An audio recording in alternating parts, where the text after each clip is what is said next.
Bismillahirrahmanirrahim. Alhamdulillahirabbil alamin. Wassalatu wassalamu ala asyrafil anbiya'i wal mursalin sayyidina Muhammadin wa ala alihi wa sahbihi ajma'in. Rabbi shrah li sadri wa yassir li amri wahlul 'uqdatam min lisani yafqahu qawli. Nas'alullaha ayyuwafiqana jami'an wa ayyaftaha alaina futuhal arifin. Amin ya rabbal alamin. Alhamdulillah, pada kesempatan kali ini kita akan melanjutkan pengkajian kitab Arba'in Nawawi karya Al-Imam Nawawi rahimahullahu ta'ala, memasuki hadis ke-9 dan ke-10. Qala al-muallifu rahimahullahu ta'ala wa nafa'ana bihi fid dharaini amin. Memasuki hadis ke-9, mari kita baca dahulu. An Abi Hurairah Abdurrahman bin Sakhrin radhiyallahu anhu qala sami'tu Rasulullah sallallahu alaihi wasallam yaqul ma nahaitukum anhu fajtanibuhu wa ma amartukum bihi faf'alu minhu wastata'tum fa innama ahlakal ladina min qablikum kasratu masailihim wa ikhtilafuhum ala anbiya'ihim. Rawahul Bukhari wa Muslim.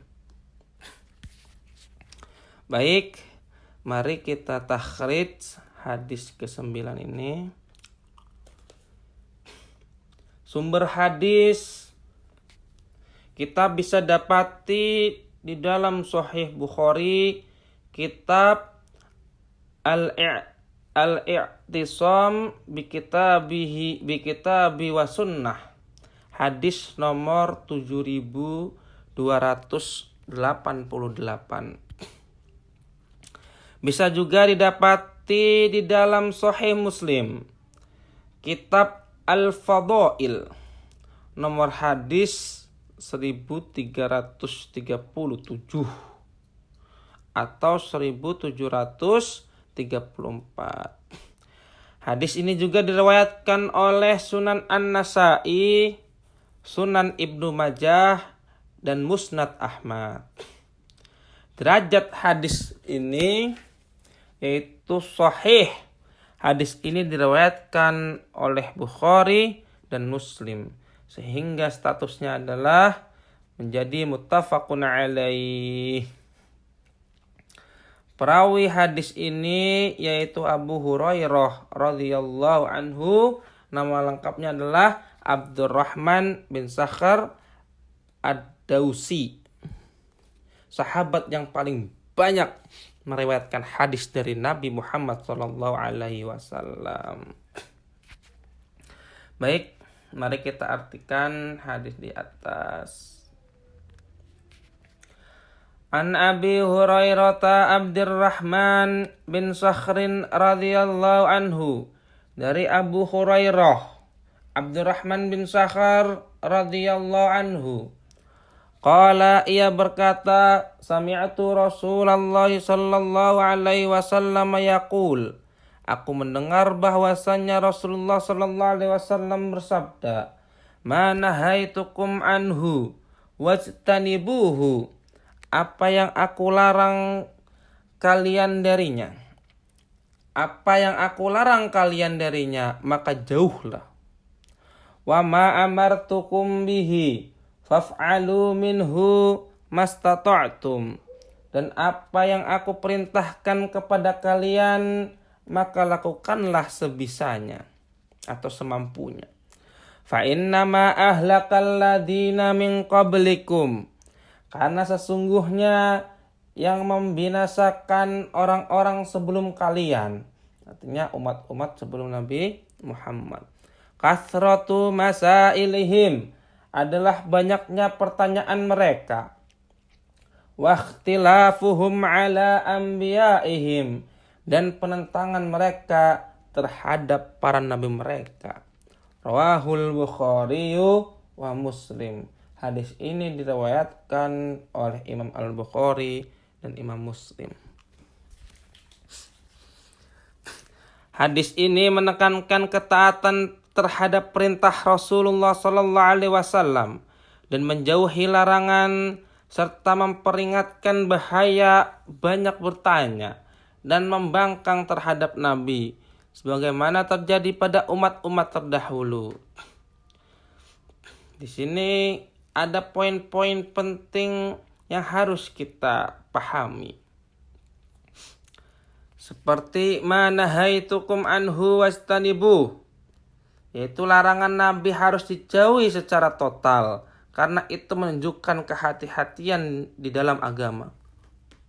Wa ma amartukum bihi faf'alu minhu mastata'tum. Perintah Nabi dilakukan sebatas kemampuan, menunjukkan adanya keringanan atau rukhsah dalam Islam ketika ada kesulitan. Ada juga di dalam kalimat fa innama ahlakal ladzina min qablikum. Penyebab kehancuran umat terdahulu adalah terlalu banyak bertanya yang tidak penting atau kadang-kadang pertanyaannya mengada-ngada atau mengolok lah dan membantah ajaran para nabi.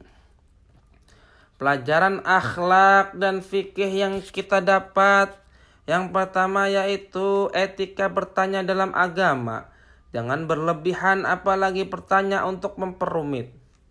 Yang kedua, ketaatan kepada Nabi adalah pondasi keselamatan. Yang ketiga, yaitu hadis ini menjadi landasan kaidah usul fiqh yang berbunyi perintah dilakukan sesuai kemampuan. Itu juga disebutkan di dalam Quran surat Al-Baqarah ayat 286, la yukallifullahu nafsan illa wus'aha. Maka dapat kita simpulkan dari hadis di atas adalah prinsip dasar dalam beragama, jauhi larangan, kerjakan perintah sesuai kemampuan, jangan banyak tanya untuk memperumit, dan jangan mentang ajaran. Ia mengingatkan kita akan kerusakan umat terdahulu agar tidak kita ulangi lagi. Baik, mari kita lanjutkan memasuki hadis ke-10. Ini cukup panjang ya, mari kita baca dahulu. An Abi Hurairah radhiyallahu anhu qala Rasulullah sallallahu alaihi wasallam innallaha ta'ala thayyibun la yaqbalu illa thayyiban. Wa innallaha amaral mu'minina bima amara bihil mursalina faqala ta'ala ya ayyuhar rusulu qulu minat thayyibati wa'malu salihan. Wa qala ta'ala ya ayyuhalladzina amanu qulu min thayyibati ma razaqnakum. Thumma dzakara ar-rajula yutilus safara asa aghbara yamuddu yadayhi ilas samai ya rabbi wa mat'amuhu haramun wa mashrabuhu haramun wa malbasuhu haramun wa ghudhiya bil harami fa anna yustajabu lidzalik. Rawahu Muslim. Hadis yang nomor 10 ini mari kita takhrij dahulu. Sumber hadis kita dapat temui hadis di atas di dalam Sahih Muslim, kitab Az-Zakah, bab qubul as-sadaqah min al-qas at-tayyib. Hadis nomor 1015. Hadis ini juga diriwayatkan oleh Imam Ahmad dalam Musnad Ahmad. Hadis nomor 328 di dalam diriwayatkan juga oleh Imam At-Tirmidzi dengan redaksi yang berbeda. Diriwayatkan juga di dalam kitab An-Nasa'i atau Imam An-Nasa'i dalam Sunanul Kubronya. Yang terakhir diriwayatkan juga oleh Imam Al-Baihaqi dalam Su'abul Iman. Derajat hadis di atas yaitu sahih. Hadis ini terdapat dalam Sahih Muslim sehingga ia sahih secara mutlak. Karena standarisasi antara Bukhari dan Muslim sangatlah tinggi.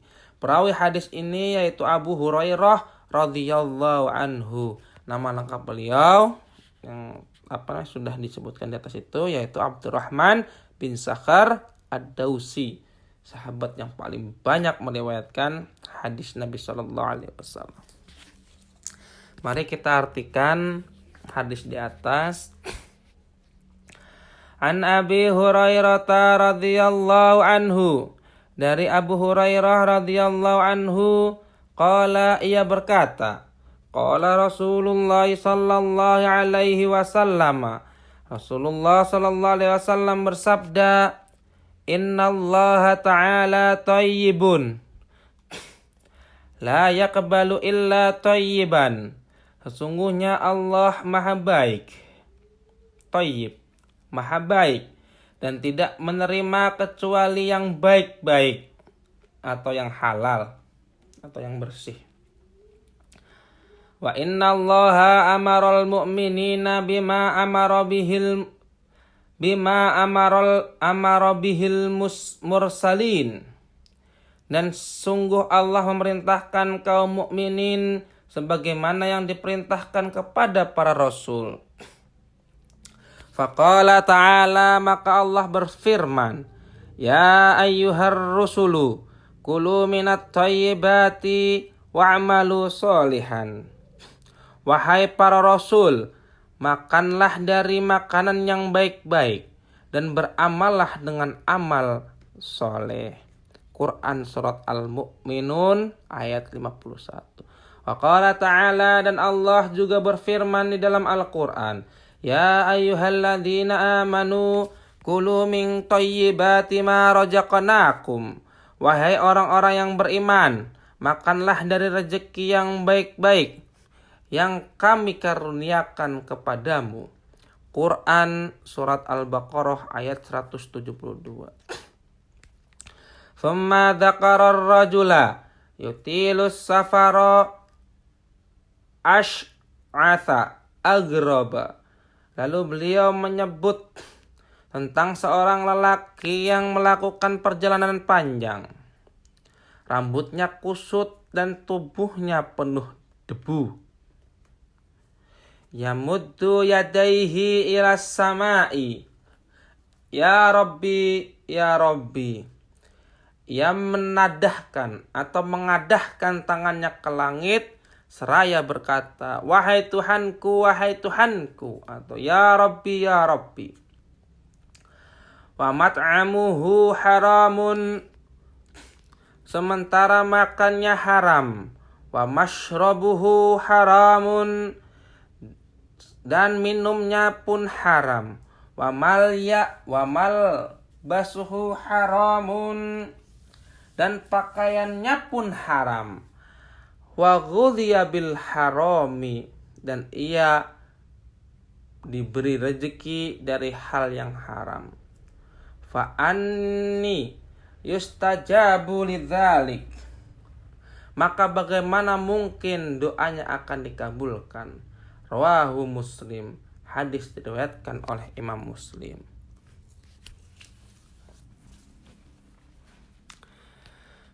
Hadis ini menekankan pentingnya mencari rezeki yang halal dan bersih, karena amal dan doanya hanya diterima jika berasal dari sumber yang baik. Poin-poin penjelasan hadis di atas yaitu bagaimana dijelaskan, innallaha thayyibun la yaqbalu illa thayyiban. Allah itu suci dari kekurangan dan hanya menerima yang suci dan bersih, baik dalam amal, harta, niat, dan ucapan. Yang kedua atau poin yang kedua yaitu perintah kepada mukminin dan para rasul yang sama. Allah menyuruh seluruh manusia terhadap para nabi, termasuk para nabi, untuk hidup dengan makanan halal dan beramal soleh. Halal adalah syarat sah amal. Yang ketiga yaitu contoh seseorang yang berdoa, meski secara lahir tampak mustajab, yaitu seperti musafir, rendah diri, rendah hati, dan berdoa. Namun sumber penghidupannya haram, sehingga doanya tertolak. Pelajaran yang dapat kita ambil di dalam hadis ini, yang pertama yaitu pentingnya mencari nafkah yang halal. Amal ibadah seperti sholat, haji, bahkan doa pun bisa tidak diterima bila hartanya haram. Yang kedua yaitu kondisi lahiriah saja tidak cukup. Meski orang itu musafir, berdoa dengan penuh harapan, tetapi isi perutnya haram, doanya tidak mustajab. Yang ketiga yaitu bahaya konsumsi barang haram. Hadis ini memberi peringatan keras terhadap orang yang makan, minum, dan berpakaian dari sumber yang haram. Dapat kita simpulkan dari hadis di atas yaitu hadis ini adalah peringatan dan bimbingan bagi setiap muslim agar menjaga kehalalan harta dan makanan. Karena itu adalah pondasi diterimanya amal dan doa. Keberkahan hidup bukan hanya dari banyaknya rezeki, tapi dari sumber yang bersih. Wallahu a'lam bissawab.